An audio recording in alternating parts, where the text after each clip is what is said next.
Salut à tous, comment allez-vous? J'espère que vous allez très bien. لو انت من الاشخاص اللي عايزين يطوروا مستواهم في اللغة الفرنسية بسرعة وسهولة، الفيديو ده ليك.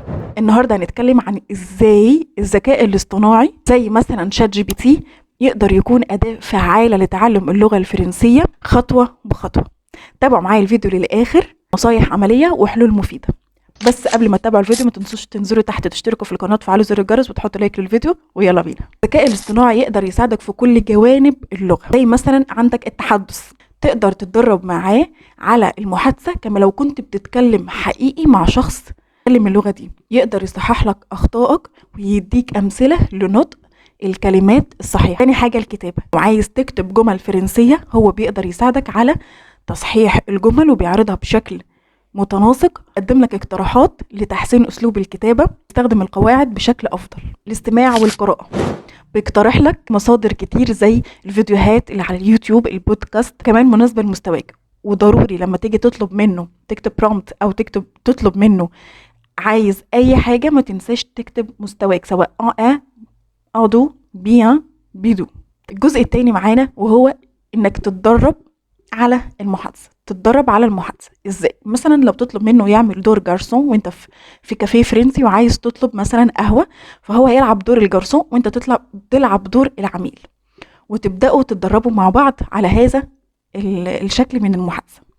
بيساعدك على انشاء خطط دراسيه مخصصه مناسبه جدا لمستواك لتعلم اللغه الفرنسيه. يعني ممكن يعمل لك جدول يومي او اسبوعي، تذاكر ايه النهارده، تذاكر ايه بكره، الاسبوع ده ممكن نذاكر فيه ونخلص فيه جزء ايه من اللغه. برضو ما تنساش تكتب مستواك وانت بتديله الامر بان هو يعمل لك الخطه اللي هتمشي عليها.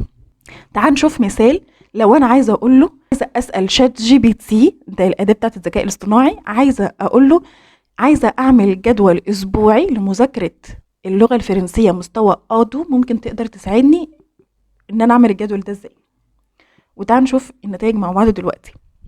ممكن كمان تطلب منه يعمل لك تدريبات على قواعد اللغة الفرنسية اللي هي الجرامير. ممكن تسأله تقول له عايز تمارين كتيرة على قاعدة مثلا باسي كومبوزي اللي هو الماضي المركب، فهيدي لك تدريبات كتير جدا، وكمان هيساعدك على الحل وتشوف الإجابات بتاعتها.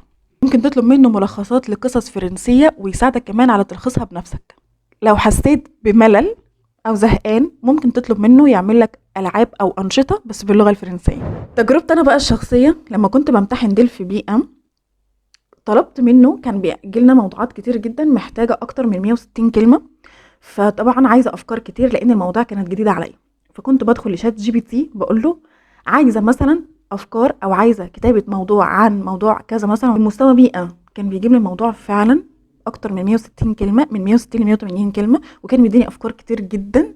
وكنت فعلا بتعلم من طريقه كتابته واسلوب الكتابه بتاعه. كمان كنت بطلب منه يشرح لي ازاي اقدر اجاوب على البخودوكس نيو اوغال، اللي هو ان انا اعرف ان هو النظام المحادثه مع الاكزاميناتريس، ازاي اعرف ارد واجاوب معاها. كان بيجيب لي لينكات لفيديوهات كتير جدا لمدرسين فرنسيين على اليوتيوب، وازاي اقدر احل الاسئله دي بسهوله جدا. وفي النهايه لو عايز تتعلم اللغه الفرنسيه بكل بساطه، خلي الذكاء الاصطناعي جزء من رحلتك.